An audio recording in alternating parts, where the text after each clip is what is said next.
Today's video is about so-called Islamic banking. What is the problem with so-called Islamic banking? The problem is that it is not at all Islamic banking just in its name. And it's a false advertising, it's a false label. Why is it so? Let me try to explain you with one example. If you have one big pot in which you are cooking pork meat, and then into this pot you put some potatoes in it, and then you boil and cook potatoes together with this pork meat in the same big pot. And then you take out these potatoes out of the pot, put it on the plate, and then you say this is clean meat, this is halal food, it's not damaged, it's not but it didn't get dirty by pork by boiling in it. It's obviously this is not so. Obviously this potato cannot be considered halal, it is haram, it is dirty, and it cannot be eaten as a clean food. The same thing is with so-called Islamic banking. If you want to cook your potatoes to be clean and to be eatable, then you have to cook them in the separate pot from this pork meat pot. It must be completely separated. Only then this potato is clean and it is halal. And again, the same way is with this Islamic banking. You have to have your own independent monetary system. To have your own independent monetary system, you must have your own independent sovereign state. And this is all the knowledge you have to have and common sense to know and how to manage money and how to be free of the interest of this usury and how not to fall into this trap of this so-called Islamic banking, which is not at all Islamic, just in its name.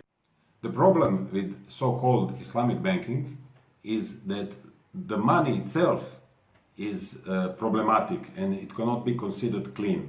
So any other financial transaction through this so-called Islamic banking is also dirty and it's not clean and it cannot be considered halal, cannot be considered right.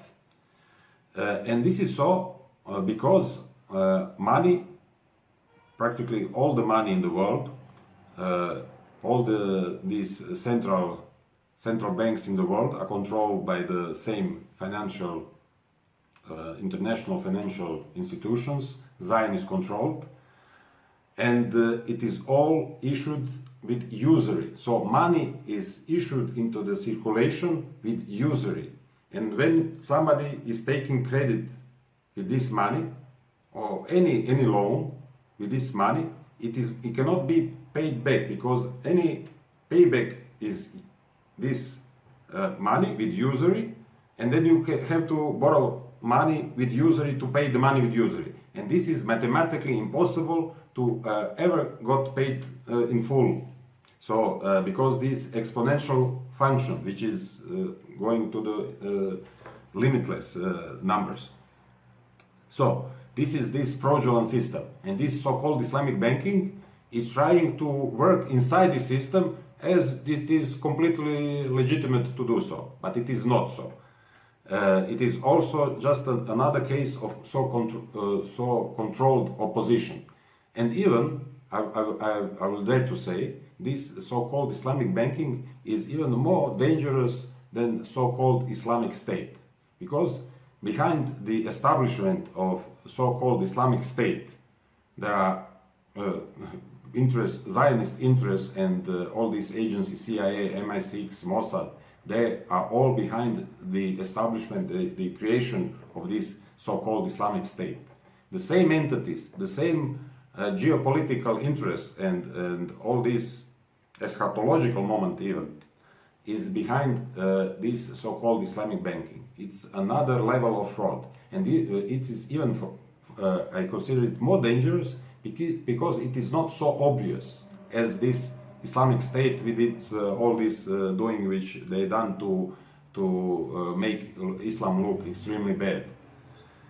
With this Islamic banking, they are trying to make Muslims believe that this is right and this monetary system is okay, that there is no problem in it, that Islam is compatible with this new world order, and this is the way, like how we can all be good slaves to the Zionists, to make it simple. And one example of how this Islamic bank, this promoted so-called Islamic bank, is Zionist New World Order control, is that officially World Bank is giving all its support to establishment of so-called Global Islamic Finance Center in Istanbul. So World Bank is pushing and is promoting so-called Islamic banking. For anybody who has any ounce of reason, this should be enough to know what is behind so-called Islamic banking and where it is all going. But to know all this, it is another theme for geopolitical and eschatological comment, but this will be done in some other time, inshallah. Thank you and goodbye.